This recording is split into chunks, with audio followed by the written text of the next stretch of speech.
آنے والی ایپیسوڈ کے آغاز میں ہمیں دکھایا جاتا ہے کہ ہم دیکھتے ہیں کہ الپرسلان ہم دیکھتے ہیں کہ الپرسلان اپنی بہن جان خاتون کے پاس غزنہ کی سرزمین پر ان سے ملاقات کرنے کے لیے جاتا ہے، اور الپرسلان شہوار خاتون سے کہہ رہا تھا کہ امیر بوزان، اس کا خاص آدمی محمود، اور جو کہ ان شیطانوں کا سردار ہے، اور وہ بھی ان سے ملا ہوا ہے، اور مجھے لگ رہا ہے کہ امیر بوزان بھی یہ سب جو کچھ بھی ہوا ہے وہ اس میں شامل ہے، اسی لیے میں آپ کو بتا رہا ہوں کہ مجھے اس پر شک ہے، اور آپ بھی اس پر تھوڑا دھیان دیں اور آپ میری مدد کریں، اس لیے آپ اس سے بچ کر رہیں۔ تو اس کے بعد سرجان خاتون الپرسلان سے کہہ رہی تھی کہ تم جو کہہ رہے ہو میں سمجھ رہی ہوں، لیکن امیر بوزان اس ریاست کے لیے ایک بہت اہم کردار ہے، اور وہ ایک بہت اچھا سیاست ہے، اس لیے میں اس پر ایسا الزام نہیں لگا سکتی، اور تمہیں بھی اپنے کام سے کام رکھنا چاہیے، اور تمہیں بھی اس معاملے میں کوئی دخل اندازی نہیں کرنی چاہیے۔ اس لیے اس کے بعد الپرسلان کہہ رہا تھا کہ تم میری بہن ہو، اس لیے میں آپ سے کچھ بھی نہیں کہوں گا، اس لیے لیکن میں آپ سے کہہ رہا ہوں کہ اس بارے میں سوچیے گا ضرور۔ اس کے بعد ہمیں دکھایا جاتا ہے کہ الپرسلان وہاں سے روانہ ہو جاتا ہے، اور دوسری طرف ہم دیکھتے ہیں کہ الپرسلان زندان میں آ جاتا ہے، جہاں پر محمود کمانڈر کو گرفتار کر کے رکھا گیا ہوتا ہے، اور وہاں پر الپرسلان محمود کمانڈر کے پاس جا کر کہہ رہا تھا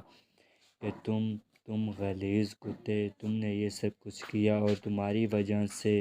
ہمارے سپاہی شہید ہوئے، میں تمہیں زندہ نہیں چھوڑوں گا، اور تم سے اس کا حساب لیا جائے گا جو تم نے کیا ہے، اور تم یہ جو کچھ بھی کر رہے ہو اور جن کے لیے بھی کر رہے ہو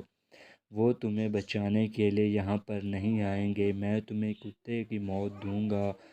اور تمہیں یہاں پر کوئی بچانے والا بھی نہیں ہوگا۔ اس کے بعد ہمیں دکھایا جاتا ہے کہ الپرسلان محمود کمانڈر سے کہہ رہا تھا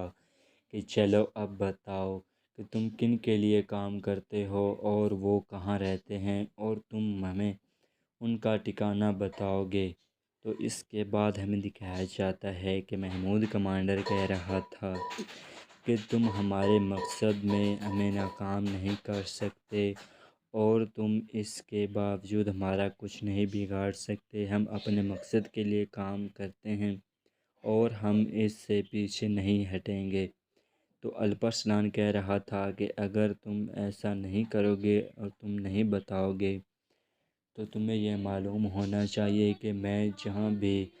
چلا جاؤں میں تمہیں نہیں چھوڑوں گا، اور تمہارے ساتھیوں کو ڈھونڈ نکالوں گا اور ان کی لاشوں سے پہاڑ بناؤں گا، اس لیے تم بتاؤ کہ وہ کہاں رہتے ہیں۔ تو وہ محمود کمانڈر کہہ رہا تھا کہ مجھے نہیں معلوم، اور نہ ہی میں کوئی بتاؤں گا، ہم اپنے مقصد کے لیے اپنی جان بھی دے دیں گے لیکن میں آپ کو بتاؤں گا نہیں۔ تو اس کے بعد ہمیں دکھایا جاتا ہے کہ الپرسلان کہہ رہا تھا کہ تم یہ غلط سوچ رہے ہو کہ میں تمہیں مار دوں گا، میں تمہیں ماروں گا نہیں، بلکہ تم مرنے سے پہلے سب کچھ بتاؤ گے، اس سے پہلے کہ تم مرو تمہیں سب کچھ بولنا ہوگا، تم ہر پل مرو گے، تم مجھ سے موت کی بھیک مانگو گے، لیکن میں تمہیں نہیں ماروں گا جب تک تم بولو گے نہیں۔ اس کے بعد ہم دیکھتے ہیں کہ الپرسلان محمود کمانڈر کی گردن میں ایک لاکٹ دیکھتے ہیں، اس کے بعد الپرسلان اس لاکٹ کو اتار لیتے ہیں اور اسے دیکھ رہے تھے، اور وہ اس میں چابیاں ہوتی ہیں۔ تو الپرسلان محمود کمانڈر سے کہہ رہا تھا کہ اچھا تم غزنہ کے سردار بننا چاہتے ہو،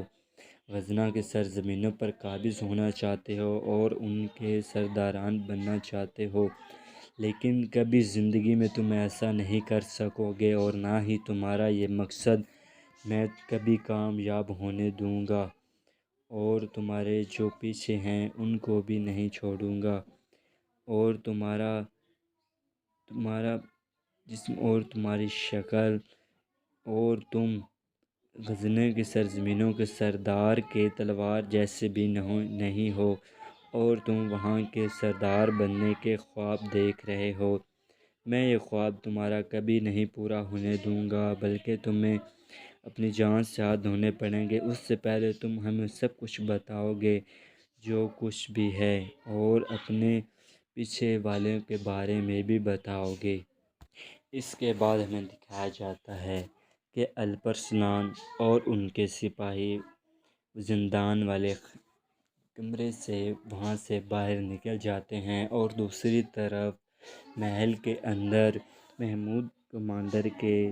کمرے میں آتے ہیں اور وہاں کی تلاشی لے رہے ہوتے ہیں، اور الپرسلان کو ایک باکس ان کے سپاہی لا کر دیتے ہیں، جو کہ ان کو ان تلاشی کے دوران نظر آیا۔ اس کے بعد وہ باکس وہ سپاہی الپرسلان کو دیتے ہیں، اور الپرسلان جب وہ باکس کھولتا ہے تو اس کے اندر کچھ بھی نہیں ہوتا۔ تو اس کے بعد الپرسلان باکس کے اوپر نظر آ رہا ہوتا ہے کہ چابیوں کے نشان بنے ہوتے ہیں، تو الپرسلان باری باری ان میں چابیاں لگاتا ہے، تو ہم دیکھتے ہیں کہ باکس کے اوپر سے ایک خانہ کھل جاتا ہے، جس میں ایک نقشہ پڑا ہوتا ہے۔ اس کے بعد الپرسلان وہ نقشہ اٹھا لیتا ہے اور وہ نقشہ دیکھ رہا ہوتا ہے، تو الپرسلان کے سپاہی الپرسلان سے پوچھ رہے ہوتے ہیں کہ یہ کس چیز کا نقشہ ہے میرے سردار؟ تو سپاہیوں کے جواب میں الپرسلان ان کو بتا رہا تھا کہ مجھے لگتا ہے کہ یہ وفد محل کا نقشہ ہے، اور وہ اس منصوبے کے لیے یہاں پر آئیں گے اور اس محل پر حملہ کریں گے۔ تو اس کے بعد محمود کمانڈر کہہ رہا تھا کہ تم ان کا کچھ بھی نہیں بگاڑ سکتے، وہ تعداد میں آپ سے بہت زیادہ ہیں، اور آپ ان کو کچھ بھی نہیں بگاڑ سکتے، ہم اپنے مقصد میں ضرور کامیاب ہوں گے۔ تو الپرسلان کہہ رہا تھا کہ تمہیں معلوم ہونا چاہیے کہ ہم کسی سے خوف نہیں کھاتے، اور نہ ہی ہم کسی سے ڈرتے ہیں، ہم ان کے منہ کی کھائیں گے، اس لیے ہم یہاں سے جائیں گے، اور ان کو لگ رہا ہوگا کہ وہ ہم اسی محل کے اندر ہیں، اسی لیے ہمیں جلد از جلد انہیں ڈھونڈنا چاہیے اور انہیں مارنا ہوگا، اس سے پہلے کہ وہ یہاں سے بھاگ جائیں۔ تو اس کے بعد ہمیں دکھایا جاتا ہے کہ الپرسلان اور ان کے سپاہی وہاں سے روانہ ہو جاتے ہیں۔ اس کے بعد ہم دکھایا جاتا ہے کہ الپرسلان اپنے سپاہیوں کے ساتھ کرامتیوں کے مقام پر پہنچ جاتے ہیں، اور وہاں پر پہنچ کر ان پر حملہ کر دیتے ہیں، اور اس کے بعد ہمیں دکھایا جاتا ہے کہ سلطان کے سپاہی وہاں پر آ جاتے ہیں، اور وہ الپرسلان سے کہہ رہے تھے کہ تم یہاں پر خون خرابہ نہیں کر سکتے، تمہیں یہاں سے جانا ہوگا اس سے پہلے کہ سردار یہاں پر خود آئیں۔ تو الپرسلان یہ دیکھ کر بہت حیران ہو جاتا ہے کہ ان سپاہیوں کے درمیان سلطان طغرل کا خاص سپاہی بھی موجود ہوتا ہے۔ تو وہ سپاہی کہہ رہا تھا کہ الپرسلان اپنی تلوار نیچے رکھ دیں، اور سلطان طغرل بھی یہاں جلد تشریف لائیں گے، اور ہمیں محمود کمانڈر کو غزنہ کے سپرد کرنا ہے۔ اس کے بعد ہم دیکھتے ہیں کہ الپرسلان وہاں سے اپنے سپاہیوں کے ساتھ روانہ ہو جاتا ہے، اور دوسری طرف ہمیں دکھایا جاتا ہے کہ الپاگوز گورنر کے کمانوس کے پاس آ جاتا ہے۔ اس کے بعد ہم دیکھتے ہیں کہ الپاگوز ایک خط لا کر گورنر کے کمانوس میں دیتا ہے، اور گورنر کے کمانوس وہ خط پڑھ رہے ہوتے ہیں، اور اس خط میں لکھا ہوتا ہے کہ بابا، یہ جو کچھ بھی کیا میں نے آپ اور اپنی جان بچانے کے لیے کیا ہے، اس سے پہلے کہ اگر میں ایسا نہ کرتی تو الپرسلان مجھ پر شک کرتا۔ جب میں گرفتار ہوئی تو مجھے لگا کہ وہ آپ کے پاس لائیں گے، لیکن الپرسلان نے آپ کے پاس نہیں لایا، اور آپ نے جو منصوبہ گوکتک صاحب کے ساتھ کیا تھا اس منصوبے نے ناکام ہو کر مجھے مشکلات میں بھیج دیا، اور الپرسلان مجھے بھی غدار سمجھ رہا تھا، اور میں نے الپرسلان کے بچا کر ثابت کیا ہے کہ میں آپ کے ساتھ نہیں ہوں بلکہ الپرسلان کی مدد کی۔ اسی کے ساتھ یہ ایپیسوڈ یہیں پر ختم ہو جاتا ہے۔ اگر آپ کو یہ ویڈیو اچھی لگی ہو تو ہمارے چینل کو لائک اور سبسکرائب کرنا نہ بھولیے گا۔ بہت بہت شکریہ۔ اللہ حافظ۔